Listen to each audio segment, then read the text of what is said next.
Hi, thank you very much for coming back to watch part 2 of our positive ageing videos made by the U3a. Again, my name is Liz Ervine and I'm the trustee for Scotland. So we just really want to emphasise the fact that this contributes some ideas towards positive ageing. And if you're interested in joining the U3a, please look at the website. It doesn't cost you very much, no more than £30, sometimes as little as 15, and that's for the year. And if you look at the U3a website, you will see U3as scattered throughout the United Kingdom. There are 400,000 members at the moment in the UK, and so I would hope that you'd be able to find something for you, near to you, which would enhance your experience of positive ageing. Thank you.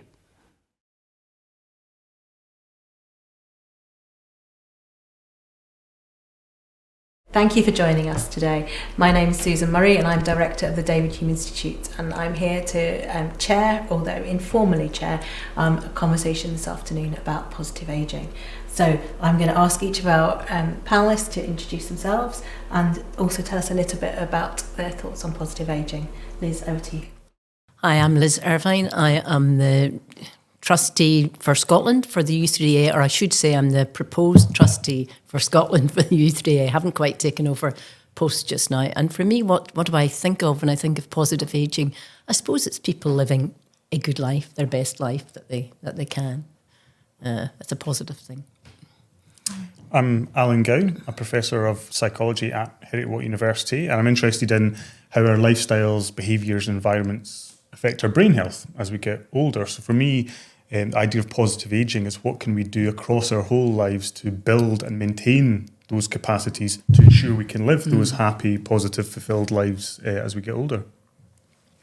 I'm Sheila Young. I work with the David Hume Institute. And as an older woman myself, I would say I perceive positive ageing as potentially a bit of a pressure because we live in such an individualised society. And for me, it needs to be considered as a structural issue, not just more work I have to do to improve myself. Thanks. So lots of issues coming out there. Alan, one of the things when I was looking at what you do, you do a lot of cohort studies. Can you tell us a bit about that and a bit about differences you see in different cohorts? Because I'm interested in how that might pan out across the different ages. Yeah, so when we study health and ageing, we often recruit groups of people and follow them over time. So when we refer to cohort, we simply mean a group of people who share something in common.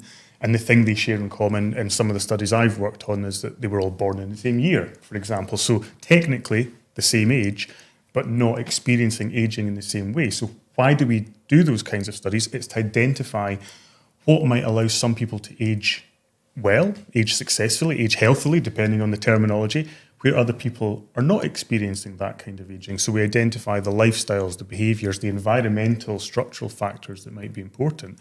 And you're quite right, though, we don't just ever look at one cohort, one group at a time. We'll often look at different groups of people, because if we find a factor is important, is it always important for everybody? So, physical activity is pretty consistently good for our health and our brain health particularly, and we see that in different generations. Other factors may be more or less important. So if you think about certain occupational factors with different legislation now than 40, 50, 60 years ago, certain occupational factors that may previously have been important for people's health and well-being as they get older may no longer actually be as relevant, or at least within a UK context, of course. Thinking about other countries, we'd have those different things. So cohort studies, these studies to identify what might be important, so then we can hopefully translate those into interventions. So that's another arm of some of the stuff I would do, taking those lifestyle factors and trying to do something with them. So just give an example of an intervention, just to... Yeah, so an intervention in the context today would be imagining, so we see social, mental and physical engagement generally good for brain health. So an intervention might be, what kinds of activities do u3a do that either take those things individually or in combination? So learning a new topic, becoming adept in French, or learning about history or politics. They're working on mental engagement, but they're often being done in a social context as well. Now, some of the other activities might have the more physical component. So that would be, I would say that'd be a real life example of an intervention. When we study those things in research context, they're often a step or two away from being completely realistic, and that has a different issue, of course. But I think that would be a good example. Interventions might be things like the the kinds of informal learning activities that the groups like u3a would support for people in our communities. So there's two ways we can go with this conversation now. I'm interested in the curiousness of people that are maybe attracted to u3a, but I'm also interested in the barriers that might come up in terms of the interventions that you mentioned, and I almost see them going different sides of the table, and I don't know which way to go first. Liz, shall I come to you first and talk about a little bit about u3a and some of the kind of Alan's language is very formal in terms of interventions, but u3a I always kind of see as a bit like a social club, in that but you can choose your activity and what you want to be social on, or is that just a bit too layman's terms? No, I think that's true. I think you can. There's two things you can do. You can choose the groups that are already in existence, or if there's something that's not there that you really want to be there, you can get together with a few other people and start a group. Mm-hmm. So it would appear to me as if we try and make sure that the barriers are as small as possible, that it doesn't cost much money, that it's in an accessible place, that the groups are on a bus route, the location. Try and do our very best to make sure that as many people as possible can come along. Social aspect's really important, I think, as well as the brain learning. But I think the social aspects. And important. You mentioned several factors there that relate to the system thing that Sheila said at the beginning about not costing too much, not physically being too far away. And I'm wondering how, Sheila, what do you see as barriers to the kind of interventions we've been to touch on? I've moved to a city deliberately because I like living in a city, but also I've envisaged as I get older wanting good public transport so that I can get to activities without having to have a driving licence, without having to drive a car if something happens to my health where that's more difficult. So those kinds of issues about how wider society is organised to allow people to participate. But then another issue is confidence. It takes some confidence to take yourself out of your home into any social context. And if you lose the ability to do that, perhaps you lost a life partner, or perhaps you've been on your own a wee bit too long. I'm interested in how do you stop that from happening in people in the first place? So how do you invest in people so they don't become isolated? And I think that one of the really interesting things about where people choose to live is that word choice. The more wealthy you are to start with, the wider the choices that you have. So one of the concerns I have is if we keep running a society which widens that wealth gap, so we do have an increasing proportion of the population who are at the poorer end of the spectrum and very few at the richer end, you are going to reduce people's ability to make choices. And so confidence is one thing, but if you lose the ability to make choices, or you lose your social connections, your confidence starts to disappear at the same time. So I do see the economic issues that we face as a society linking very much into not whether just something is affordable, but whether people are in the right space, and that means the mental space, apart from anything else, to benefit from it. Yeah. You're nodding vigorously, Liz. Go on, elaborate. I suppose as a former teacher, I also think the confidence comes from a whole lot of different aspects, whether it's you've been told by your family or your school or your teacher. And I do think, and I know this maybe isn't fashionable or popular, I think it's easier if you have a certain level of education beforehand. I think that makes it, a little bit easier to go to a book group or to meet up to learn a language. It just gives you a bit more confidence, rightly or wrongly. But I'm not saying that u3a is just for people who've been to university or had higher education. But I think the first step is maybe a little bit easier if you have that. Do you see yourself in the people that you're going to meet? Do you feel that your voice matters? Yeah. And I think that so we've got this huge life expectancy gap in Scotland between the richest and the poorest areas, richest and poorest households. We've also got a challenge with life expectancy flattening out, plateauing. Yeah. And I think that at the moment is, we don't really understand why that's happened, but we can make some guesstimates about that. But your point about whether people have the education, I think tracks back to what I was saying about confidence. A degree of education gives you that social confidence, the sense you can hold your own in a discussion, that people aren't going to think that you're stupid. Yeah. But there's a gender dynamic to that. I think there's very few women in my age group who've not experienced that terrible little voice inside them that tells them they're not good enough, the imposter syndrome, all of those kinds of things. So when we're thinking about diversity and equality, and therefore who feels that they can benefit from an activity or join a group, there's loads of dimensions. Well, just on that, we ran a study in my ageing lab team a couple of years ago, and it was about using real activities that existed in the community. So sending people to do, craft classes, language classes, physical activity groups, etc.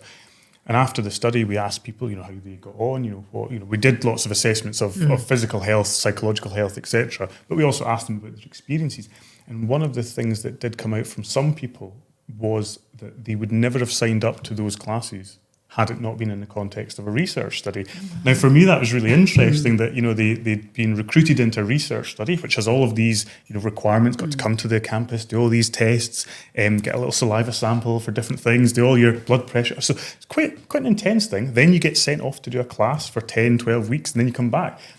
But that structure somehow enabled people because they wouldn't have had the confidence to cross the threshold themselves, that they were aware that there was these opportunities, but they've never quite made that step. And then it was just fascinating. I say those were more the anecdotal, perceptual elements after the study. But I think you're right that some people wouldn't think twice about it. The pamphlet comes through for the next semester classes, and they'll sign up for anything, give it a shot. And other folks immediately start to doubt whether they want to cross that threshold by themselves. And something just about being in the protected bubble of the research study gave them the reason for them to be going into that environment, which they maybe were struggling with for different reasons. That's really interesting because that whole thing about wanting to see someone like you in a place does lead to organisations and activities becoming either a white middle class bubble or whatever it is, or only women or only men.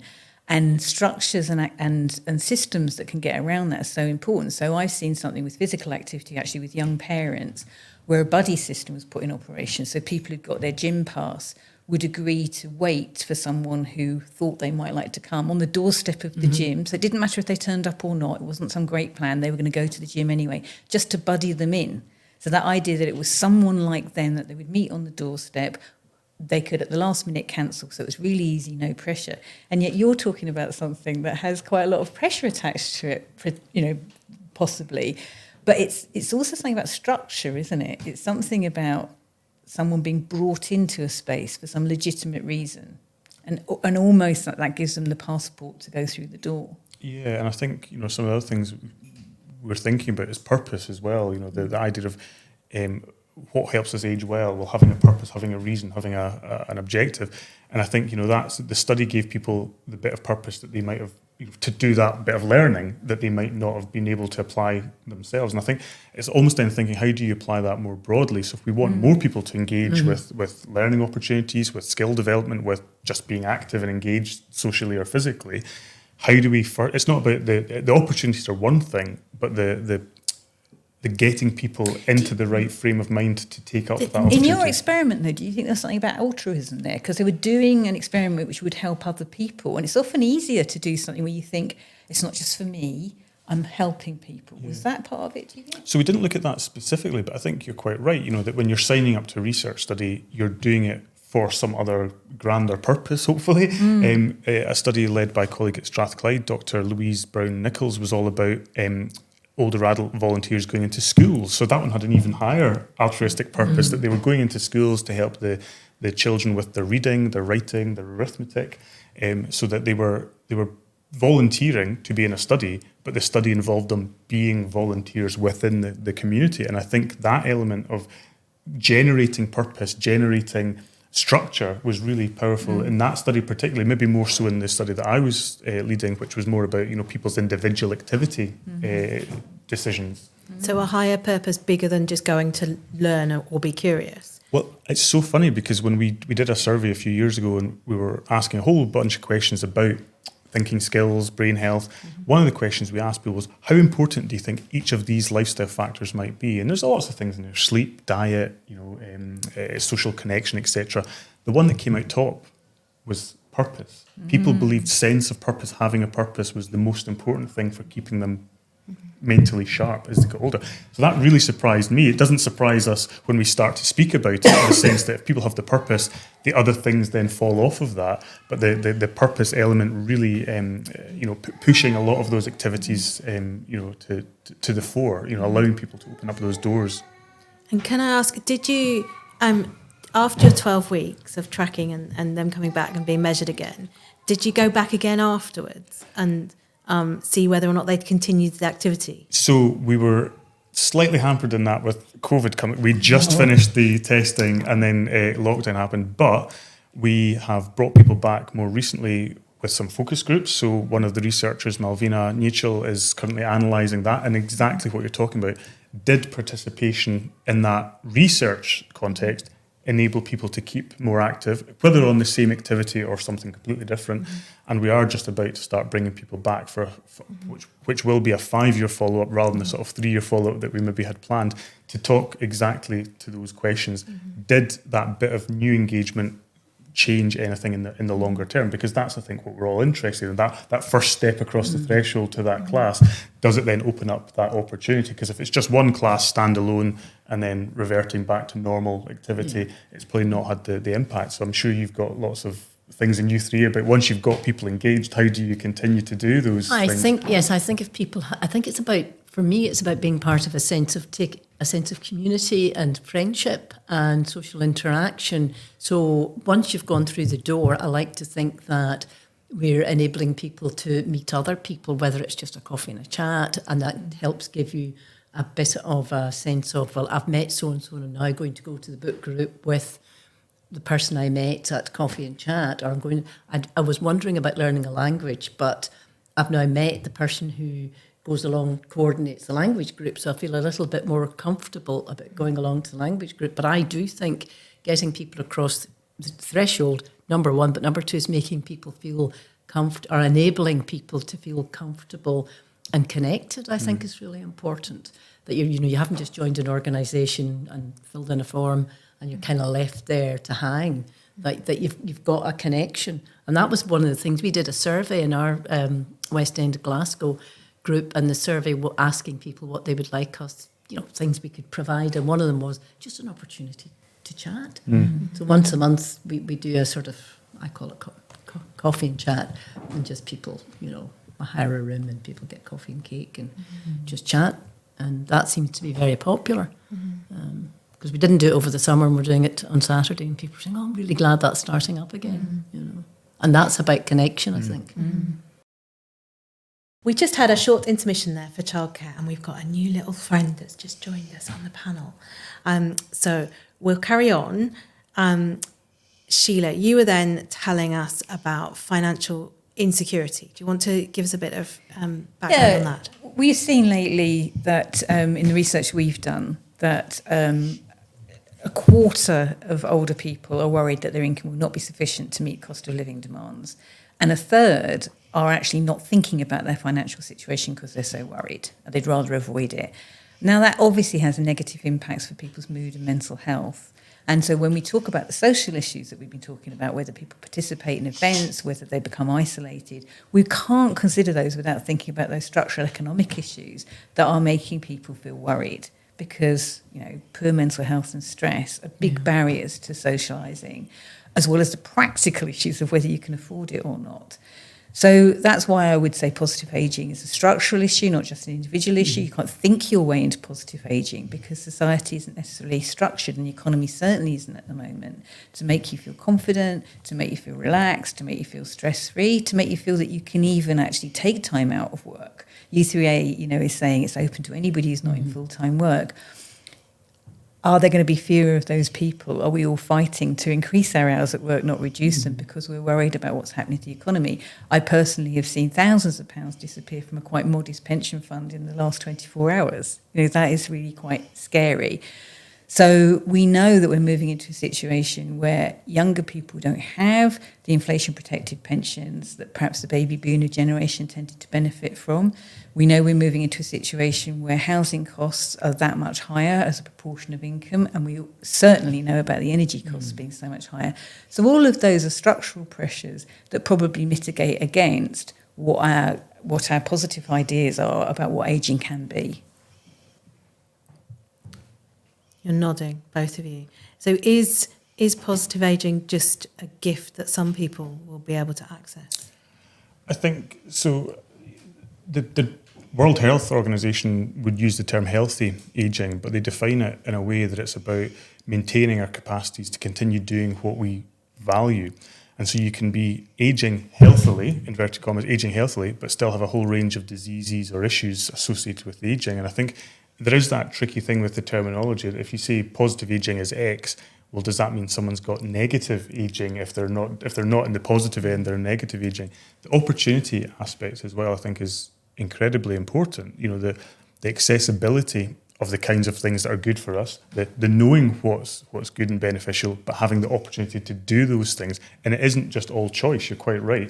You know, knowing that smoking might be bad for us or a good healthy diet might be, you know, beneficial for us. The knowing those things isn't the same as then being able to take the actions to reduce smoking, get a better diet, etc. And I think that's one of the issues that we see often with policy decisions, that they're at the level of, we know X is good, therefore do more of X. And it forgets that actually there's lots of things that have to sit under that about people's ability to take that behaviour on. And even when it is within our choice, people will have different levels of expectations. So depending on what the outcome is, people may or may not believe they have control over that outcome. So even if they're told, if you do more of this, you'll see a benefit. What's the point? Because I'm definitely going to get condition A, condition B anyway. You know, so I think from a personal point of view, we've got to help people understand what they can control and how they might control it. And from a structural point of view, making sure that when they're making the choices, that it is open and accessible, whether that's price of food, whether that's the accessibility of classes and other hobbies and interests. It's a whole complex thing. The knowing what's good is one thing, but the being able to individually do it or from a societal level change that is incredibly tricky. Mm. Liz, you're in the midst of intergenerational care there, and a true testament to the juggling that many people are doing now. And, well, I think, again, I suppose that's, for some people, that's a choice as well. But I do think that the structure of being able to have the confidence and the financial aspect must come into effect. If I'm not worrying about money, it's easier for me then to go along to the u3a or whatever, do physical exercise, go to the gym. That's easier. If I am concerned about things you're talking about, a third of people worrying about their finances or their pension isn't going to do it for them, then, do we need to be looking at a way round that as well? Is that a barrier that we need to think about and jump over? It's something that's come up in the research that we've done, and particularly there's a difference in the older elders as opposed to the people just entering into retirement. Sheila, do you want to say a bit about that? Yeah, so it's statistically significant that when we did our research, it was 27% of the over 65s who felt concerned that their income wouldn't meet the cost of living, but it was higher, it was in the mid-30s for the 55s and overs. Yeah. And we haven't done the research on that, but a guesstimate would be the quality of the different pension schemes that people are in. So if you're in a defined benefit, a final salary pension scheme that has some inflation protection, if you no longer have a mortgage and you're certainly not paying rent, you're clearly, and particularly if interest rates are going up and you have cash savings, you're going to be thinking that's a good thing, not a bad thing. So you can obviously see that what your household outgoings consist of, if there's still rent there to be paid, if there's a mortgage to be paid, interest rates tend to be bad for you. If you've overcome all of that, then high interest rates are going to give you better return on your savings. But what I would say is that's moving very fast right now as we're talking today. So anybody who's about to retire and is thinking, for example, as an annuity being part of their pension plan, the bond market's not looking very good today. These are risks and pressures that everybody throughout their life is being exposed to. But some people on the cusp of thinking about retiring will be under a great deal of stress right now, trying to decide what is the right thing to do or even what's possible. And I think that the temporary suspension of the triple lock on retirement pension will have hit some people very badly, given the rate of inflation we're experiencing at the moment. So we will see changes when we do our research about who's worried and who's not worried based on what's happening right now. And it's a very fast-moving situation. But taking the longer view, before we came into this discussion, we were having an informal chat about how things have got generally better over 40 years. Things like healthcare and the advances that have been made there that are incredibly positive for people who are suffering from the sort of things you were talking about, health conditions that you can live with but live positively with. But at the same time, we have to look at what might be undermining those advances, and it's whether that is accessible healthcare. You know, we're looking at long waits for operations and treatment and so forth. So we've got a kind of swings and roundabouts going on. And I think for people who are on the brink of thinking about moving out of paid work, it's a very difficult time for them to make the right decisions. Yeah. It definitely feels like there's been a massive structural change in terms of what used to be called the social contract. Has anything come through in the cohort studies, Alan? So it's not something that I would specifically have looked at in detail. I mean, when we talk about generational issues, we do look at things like, grandparenting, and, sometimes people making the decision to come out of their own work lives to then support their children to go back to work as quickly as possible. So I know that's not the social contract in the grander sense, but there are those more family-related social contracts that allow people to, basically allow their children to get back into the workplace because they're supporting the other aspects of childcare. I don't know. I mean, I guess you'd probably have a better sense of the social contract at the grander scale. Well, I mean, when we did our research, anybody over about the age of 65, but generally you're talking the older 70s, 80-year-olds, we're talking about being the lucky generation, that they felt they'd benefited from economic circumstances and indeed the creation of the welfare state in a way that perhaps is not available to younger people now. One of the heartening things is that they felt very concerned about younger people. So that intergenerational sense that older people don't just think about themselves and their own cohort, they think about society generally. That was very positive. But that point about what are the constraints and the pressures placed on all of us? We're seeing the childcare issue here, whether that's driven by family connections and a real desire to be with the younger part of your family, or whether it's driven by the sheer costs and unmeetable costs of childcare that many people face, the inaccessibility of childcare for people who do kind of shift work and that kind of thing. Those are being researched. It's not an area we've researched. Those are big issues. And I look at myself and, I'm not a granny yet, but if I became a grandmother, what would I be able to offer that younger generation in my family? Well, perhaps not the same as my parents could have offered to me if I'd needed it, because I will need to work for longer and for more hours to be able to have any hope of sustaining a decent quality of life in retirement. And that is the truth for very many people today. So when I talk about structural issues in the economy, we're worried about what people are worried about, their mental health, but there's also fundamental changes coming down the pipeline. We can't rely on grandparent childcare except in the most privileged of families. If we're going to push everybody into a place where the only way you can afford housing and afford your heating is to be a double income family for right up to state pension age, which is now 67 plus, that's going to be tough. Gosh, I don't know how to follow that. I think we're probably coming to the end of our time together. We